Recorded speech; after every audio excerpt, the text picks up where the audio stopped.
أعوذ بالله السميع العليم من الشيطان الرجيم. بسم الله الرحمن الرحيم. الحمد لله الذي أنزل على عبده الكتاب ولم يجعل له عوجا قيما لينذر بأسا شديدا من لدنه ويبشر المؤمنين الذين يعملون الصالحات أن لهم أجرا حسنا ماكثين فيه أبدا وينذر الذين قالوا اتخذ الله ولدا ما لهم به من علم ولا لآبائهم كبرت كلمة تخرج من أفواههم إن يقولون إلا كذبا فلعلك باخع نفسك على آثارهم إن لم يؤمنوا بهذا الحديث أسفا إن جعلنا مع الأرض زينة الله لنبلوهم أيهم أحسن عملا وإن لجاعلون ما عليها سيدا جرزا أما حسبت أن أصحاب الكهف والرقيم من آياتنا عجبا إذ أوى الفتية إلى الكهف فقالوا ربنا آتنا من لدنك رحمة وهيئ من أمرنا رشدا فضربنا على آذانهم في الكهف سنين عددا ثم بعثناهم لنعلم أي الحزبين أحصى لما لبثوا أمدا نحن نقص عليك نبأهم بالحق إنهم فتنة آمنوا بربهم وزدناهم هدى وربطنا على قلوبهم إسقام فقالوا ربنا رب السماوات والأرض لن ندعو من دونه إلها لقد قلنا إذا شتتا هؤلاء قوم اتخذوا من دونه آلهة لولا يأتون عليهم بسلطان بين فمن أظلم ممن افترى على الله كذبا وإذ اعتزلتموهم وما يعبدون إلا اللفاء إلى الكهف ينشر لكم ربكم من رحمته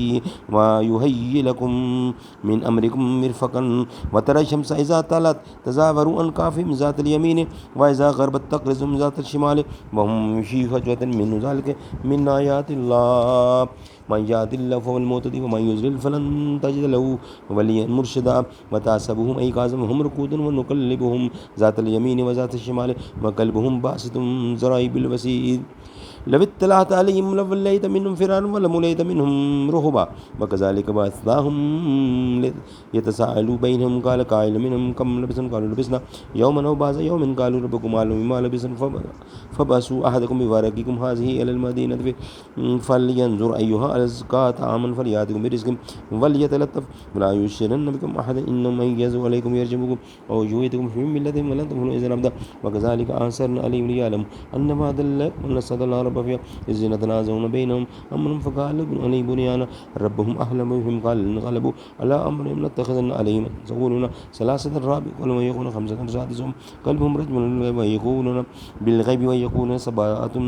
وثامنهم قلبهم بالغيب قلبهم قل ربي أعلم بعدتهم ما يعلمهم إلا قليلا فما تماري فيهم إلا مران زائرا ولا تستفتي فيهم منهم أحدا ولا تقولن لشيء إني فاعل ذلك غدا إلا إن شاء الله واذكر ربك إذا نسيتا وقل عسى أن يهدي ربي ليقرب من هذا الرشد ولبثوا في كهفهم 300 سنين وزن تسأل قل الله أعلم بما لبثوا لو غيب السماوات والأرض وابصر به واسمه ما لهم من دونه من ولي ولا يشرك في حكمه أحدا واتل ما أوحي إليك من كتاب ربك لا مبدل لكلماته ولن تجد من دونه ملتحدا واصبر نفسك مع الذين يدعون ربهم بالغداوة والعشي يريدون وجهه ولا تحد عينك عنهم تريد زينة الحياة الدنيا ولا تطيع من أغفلنا قلبه عن ذكرنا واتبع هواه وكان أمره فرطا وقل الحق من ربكم ومن شاء فليؤمن ومن شاء فليكفر إن تتن للظالمين نارا أحاط بهم سرادقها من يستغيث يغاث بماء كالمهل يشفي الوجوه بئس الشراب وساءت مرتفقا إن الذين آمنوا وعملوا الصالحات إن لا نضيع أجر من أحسن عملا أولئك لهم جنة عدن تجري من تحتهم الأنهار يهلون فيها من أساور من ذهب ويلبسون ثيابا خضرا من سندس واستبرق متكئين فيها على الأرائك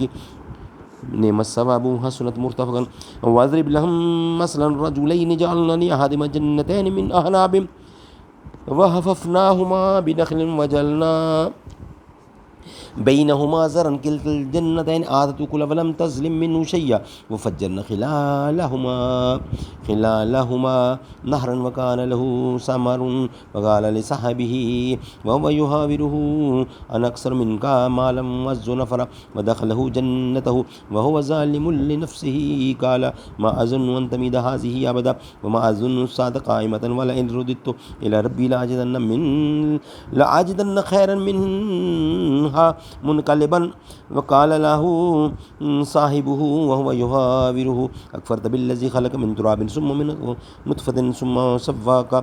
رجلا لكنه الرب لا أشرك بربي أحدا ولولا إذ دخلت الجنة قلت ما شاء الله لا قوة إلا بالله إن ترني أنا أقل منك مالا وولدا فعسى ربي أن يؤتيني خيرا من جنتك ويرسل عليه نسبانا من السماء فتصبح سيدا زلقا أو يصبيها ماء غورا فلن تستطيع له طلبا وأهيت بثمره فأصبح يقلب كفيه ما أنفق فيها وهي خاوية على عروشها ويقول يا ليتني لم أشرك بربي أحد ولم تكن له فئة ينصرونه من دون الله وما كان منتصرا هنالك ولايات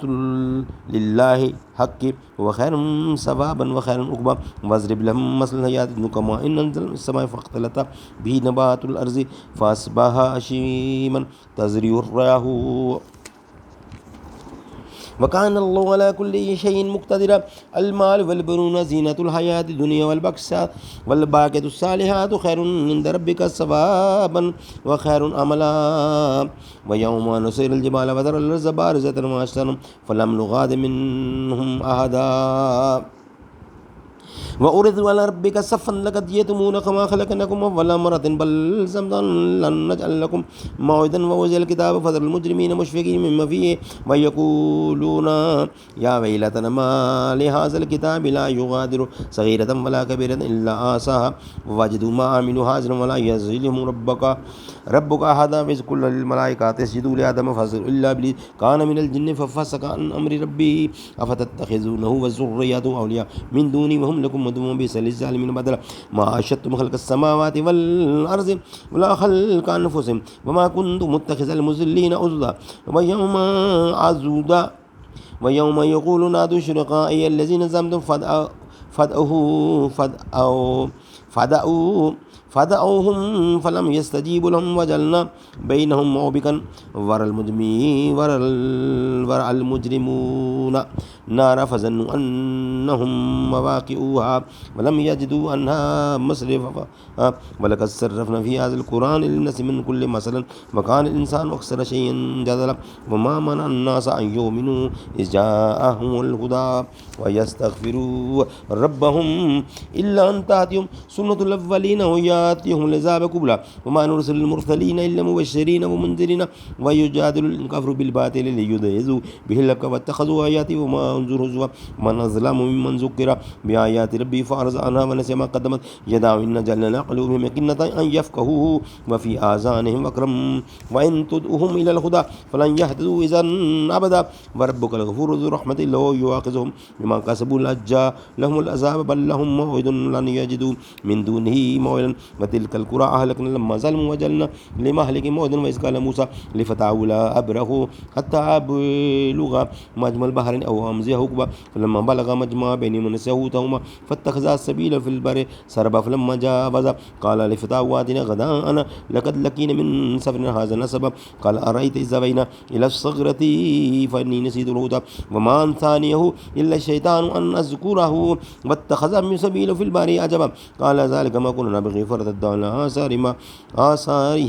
قصصا فوجد عبدا من عبادنا آتيناه رحمة من عندنا وعلمنا من لدنا علما قال له موسى هل أتبعك على أن تعلمني مما علمت رشدا قال إنك لن تستطيع معي صبرا وكيف تصبر على ما لم تحط بخبرا قال ستجدون إن شاء الله صابرا ولا أسألك أمرا قال فان اتبعتني فلا تسألني عن شيء حتى أحدث لك منه ذكرا فانطلقا حتى إذا ركب في السفينة خرق قال أخرقتها لتغرق قال هل لقد جئت شيئا إمرا قال ألم أقل لك إنك لن تستطيع معي صبرا قال لا تؤاخذني مما نسيت ولا ترهقني من أمري يسرا فانطلقا حتى إذا لقيا غلاما فقتله قال أقتلت نفسا زكية بغير نفس لقد جئت شيئا نكرا قال ألم أقل لك إنك لن تستطيع معي صبرا قال إن سألتك عن شيء بعد فلا تصاحبني قد بلغت من لدني عذرا فانطلقا حتى إذا آتيا أهل قرية نستت أما أهلها فآبوا أن يزيفوهما فإذا فيه جدار يريد أن ينقض فأقامه قال لو شئت لاتخذت عليهن أجرا قال هذا فراق بيني وبينك سأنبئك بتأويل ما لم تستطع عليه صبرا أما السفينة فكانت لمساكين يعملون في البحر فأردت أن أعيب فكان وراءهم ملك يأخذ كل سفينة غصبا وأما الغلام فكان أبواه مؤمنين فخشينا أن يرهقهما طغيانا وكفرا فأردنا أن يبدلاهما ربهما خيرا منه زكاة وأكبرهما وأما الجدار فكان لغلامين يتيمين في المدينة فكان تحته كنز لهما وكان أبوهما صالحا فأراد ربك أن يبلغ أشدهما ويستخرج كنزهما رحمة من ربك وما فعلت عن أمر ذلك تأويل ما لم تستطع عليه صبرا ويسألونك عن ذي القرنين قل سأتلو عليكم منه ذكرا إن مكنا له في الأرض وآتيناه من كل شيء سببا فأتبع حتى إذا بلغ مغرب الشمس وجدها تغرب في عين حميد وجد يزل القرنين إما أن تعذب وإما أن تتخذ فيهم حسنا قال أما من ظلم فسوف نعذبه ثم يرد إلى ربه فيعذبه عذابا نكرا وأما من آمن وعمل صالحا فله جزاء الحسنى وسنقول له من أمر يسرا ثم أتبع سبا حتى إذا بلغ مطلع الشمس وجدها ولا قوم لم نجعل لهم من دونها سترا كذلك وقد أحطنا بما لديه خبرا ثم أتبع سبا حتى إذا بلغ بين السدين وجد من دون قوم لا يكادون يفقهون قالوا يزل القرنين إن يأجوج ومأجوج مفسدون في الأرض فهل نجعل لك خرجا على أن تجعل بيننا وبينهم سدا قال ما مكن في ربي خير فإن بقوة أجل بينكم وبينهم ردما آتوني زبر الحديد حتى إذا ساوى بين الصدفين قال انفخوا حتى إذا جعلوا نارا قال آتوني أفرغ عليه كترا فما استطاعوا أن يظهروه وما استطاعوا له نقبا قال هذا رحمة من ربي فإذا جاء وحد ربي جعله دكا وكان وحد ربي حقا وتركنا بعضهم يومئذ يموج في بعض ونفخ في السور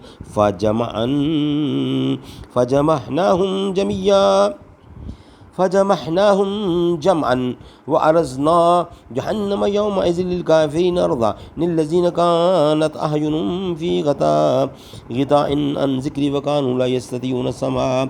أفحسب الذين كفروا أن يتخذوا عبادي من دوني أولياء إنا أعتدنا جهنم للكافرين نزلا قل هل ننبئكم بالأخسرين أعمالا الذين ضل سعيهم في الحياة الدنيا وهم يحسبون أنهم يحسنون صنعا أولئك الذين كفروا بآيات ربهم ولقائه فحبطت أعمالهم فلا نقيم لهم يوم القيامة وزنا ذلك جزاؤهم جهنم بما كفروا واتخذوا آياتي ورسلي هزوا إن الذين آمنوا وعملوا الصالحات كانت لهم جنة الفردوس نزلا خالدين فيها لا يبغون عنها ولا قل لو كان البحر مدادا لكلمات ربي لنفد البحر قبل أن تنفد كلمات ربي ولو جئنا بمثله مددا قل إنما أنا بشر مثلكم يوحى إلي أنما إلهكم إله واحد فمن كان يرجو لقاء ربه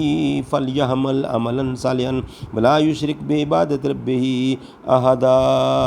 صدق الله العلي العظيم وصدق رسوله النبي الكريم ونحن على ذلك من الشاهدين والشاكرين والحمد لله رب العالمين.